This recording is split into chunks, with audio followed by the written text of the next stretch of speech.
Is anyone there?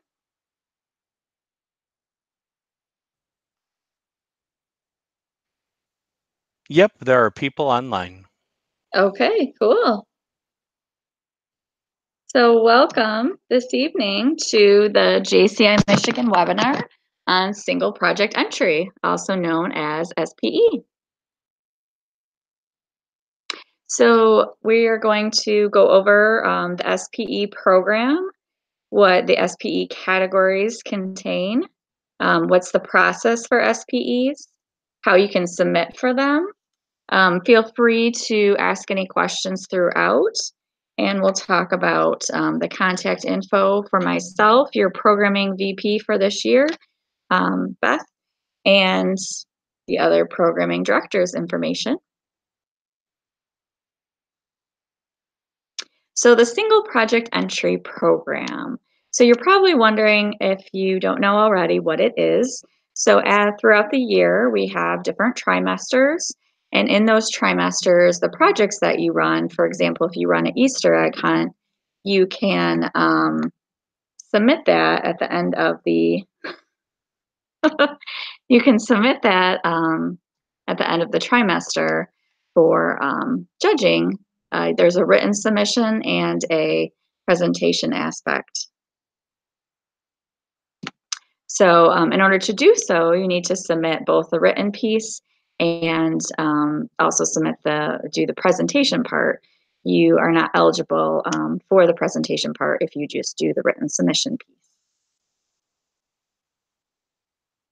Okay, so we have 5 SPE categories. So the first one is your local community development. The second one is financial development and economic growth. The third one is membership development. And we have interorganizational and civic collaboration and the United Nations Sustainable Development Goals. So I pulled this. These are the 5 categories. So this is in our 2019 Programming and Recognitions Manual. So these give you this spreadsheet here, gives you the description of each category. For example, if you're looking at the membership development one, it's the primary purpose of those projects are to develop for the local members through personal, professional skill building and training. You look at the chapter growth, the recruitment, your member activation and retention. So that's an example. And then it lists the other 4 categories. So your evaluation, if you look at the bottom of this, and we'll get into the judging aspect a little bit more, it's based on the primary purpose as stated above for your category. And then all SPEs will be judged on your objectives, your planning, your finance and execution, membership participation, sustainability of the project, and the impact on your local chapter. The United Nations Sustainable Development Goals are listed here. There's quite a few of those. There's 17 to be exact. So the SPE process. So again, as I stated earlier, your projects are judged on 2 components. You have your written submission piece, which we'll get to in a little bit, and you have the oral presentation aspects. So the first part that you would do is you have your written project resume. So you would complete the entire submission form. So here is the link. So you would just click on the link, and we'll go over what that looks like and where it's at. And that will take you to the form to submit. And you just fill out the name of your project, your name of your chapter, and you go through and answer questions. So as you're filling this out, it's important to know that question 4, you want to make sure you're answering the specific SPE category question. So for the 5 SPE categories we just talked about, if you're submitting for the member development one, you would want to answer that question. So depending on which question you are, or which category, sorry, you're submitting on, you would want to answer that question. Or if you're submitting for the 2019 signature program of no texting and driving, you would want to answer that specific question as well. So now that we've covered that, when you are submitting for The SPE, you want to make sure that you check your grammar and spelling because that will be reviewed. You want to make sure you're including your project information and the outcome and impacts of your project. It's important that your SPEs are received by the trimester submission deadline. So that's important, and that's on a few slides later. So completing the form. So a few slides ago, there's the link to completing the form. And so this is a screenshot from the Google Drive of what it looked like. So it's under the 2019 single project entry submission form and completing your form. So I just took snapshots of what the actual form looks like so you could see that. So for example, you would put the project name, what chapter, if you're with the Auburn Jaycees, who is your chair, whether it be the president, your community vice president, your director, and then the categories. So here it says SPE categories, so you would just pick whichever of the 5 that that project falls under based on that description. Or if it's the no texting and driving, the 2019 signature program, you would select that box, which is about halfway down the page. So then next in here, it talks about results involvement. So it has your base number, chapter JCs, and so forth. So that on the next slide gives you a description about how to fill in those little boxes there. So then it talks about project objectives. So you want to describe what your primary purpose of your project was. What are your goals? Answer the questions here, 1 through 3. And then again, question 4 has your SPE category specific. So if you chose to submit your project under local community development, you would answer that question. If you selected a different SPE category, you would answer that question accordingly. Okay. So this is the 3rd page of the SPE form. So again, at the bottom, like it talks about base. So on the previous slide, where it says base number of your JCs, and this gives you the description or explanations at the bottom of that page. So in addition to the written submission piece for the SPE, there's also the presentation portion. So this consists of an oral presentation. So this is really complementing what your written submission. So you're giving an overview of your project, what were your objectives, and you want to highlight the impact in the community of the project, your outcomes, and you really want to have a good assessment of how your project can be improved. You always want to look for ways to improve your project and what could be better, what could have went smoother. As you're doing your presentation, it's important to know that you have a time limit, so you can't just talk forever. Just kidding. Um, so you want to make sure that you have substantiation for your project. That's important too. So if you want to do a PowerPoint, a lot of people do PowerPoints, which that's very helpful. You can also bring handouts as well, newsletter, articles, photos. If you had a parade, it'd be nice to see a newsletter on the parade, the photos, binders, different things like that as examples to show that about your project and so forth. And the 5 minutes that you have to do your presentation, that time limit is enforced. So if your 5 minutes are under, that's good. If you go over, you will be deducted a little bit point-wise. So just keep that in mind. So make sure if you're submitting for an SP, I think it's important to practice your speech ahead of time so that you're staying within your 5-minute window to do your presentation. So after you've done the written submission piece, after you've done your oral presentation, you have 5 minutes where you're given a question and answer session by the judges. So you'll be a panel of usually 2 to 3 judges as you're giving your presentation on your project. So just be prepared for questions on what they may ask about the project and so forth.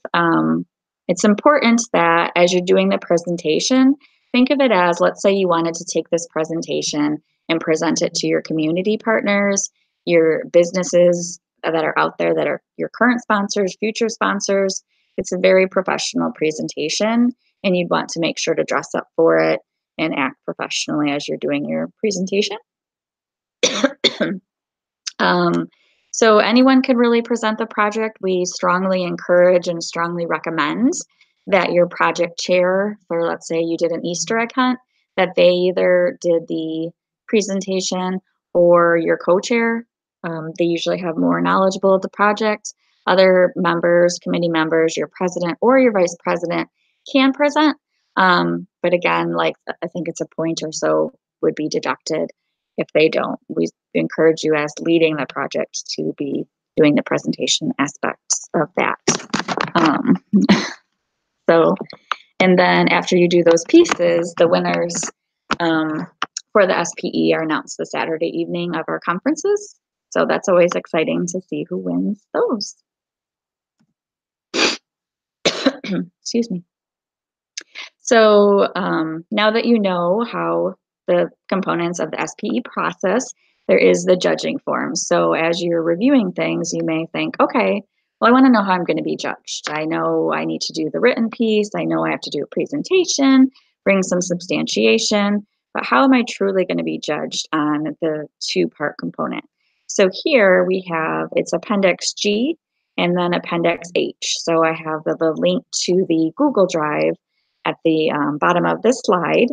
So then that shows you like the scorecard of the how you're judged, the point system and so forth. So you can actually see the full judging form. So that I think that's always helpful to look at how you're being judged so you know what's to expect and how things are rated and each of the, for example, time limit.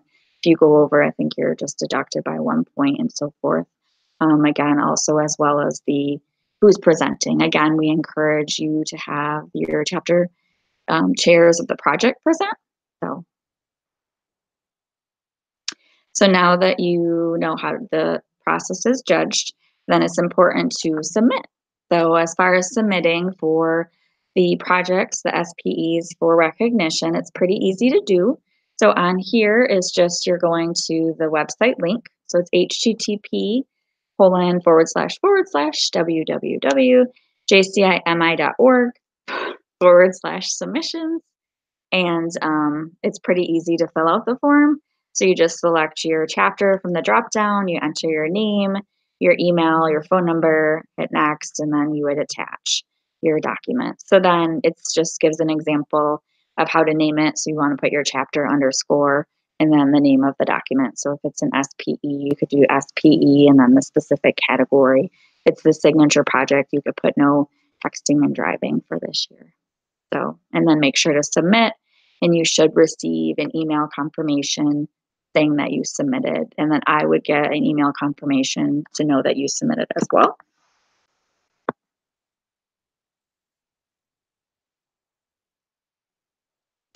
So, when is everything due? So, for the first trimester, it's due on April 12th.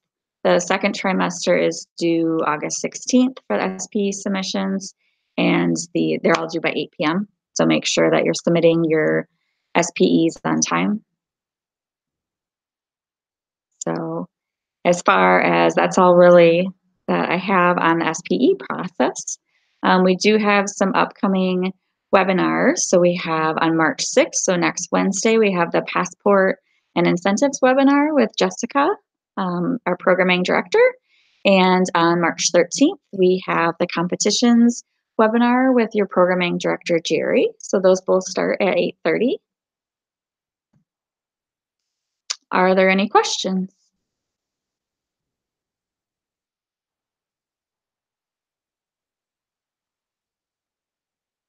Tony, is there any questions?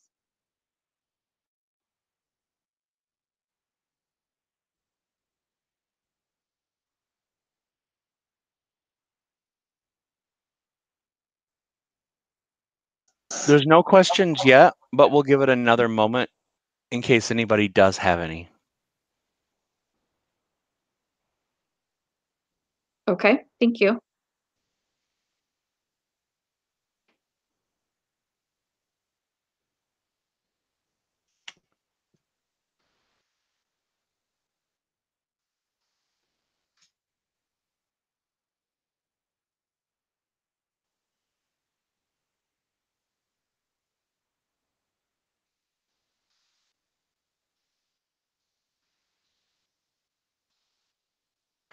So somebody asked, they missed part of the webinar. How much time do they have to wait after the webinar before it's visible online? The answer to that question is immediately. As soon as the broadcast ends, you will be able to revisit the webinar and watch it from the beginning. Yes, thank you, Tony. And then just to add to that, I'll be posting the links on the Programming Forum Facebook page, as well as the JCI Michigan Post It Here. So those will have the links for today's webinar, and then those will have the links to the webinar we just had last week on CLC and evaluating your chapter plan. So they're all stored in the same area. And then the future webinars we have, you'll be able to see them as well once they're fully recorded. Perfect. Thank you for that, Beth. Sure. Thank you, Tony. Doesn't look like we have any other questions from anybody. We'll give it just another moment just to see if anybody else has anything else. Okay, sounds good.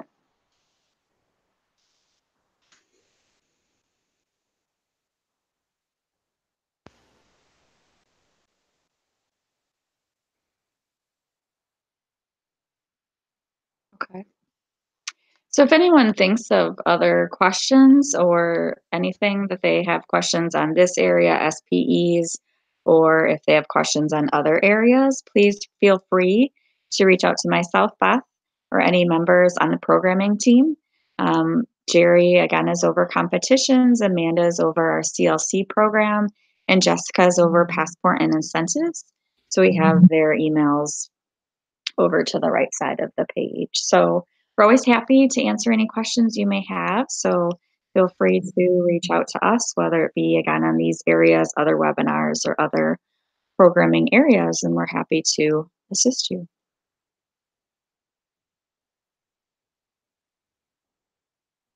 No more questions have come in. Okay. Well, thank you for attending today's webinar, and we hope to see you on the next one next week with Jessica on passport and incentives. Have a good evening. You too. Thanks, Beth. Bye. You're welcome.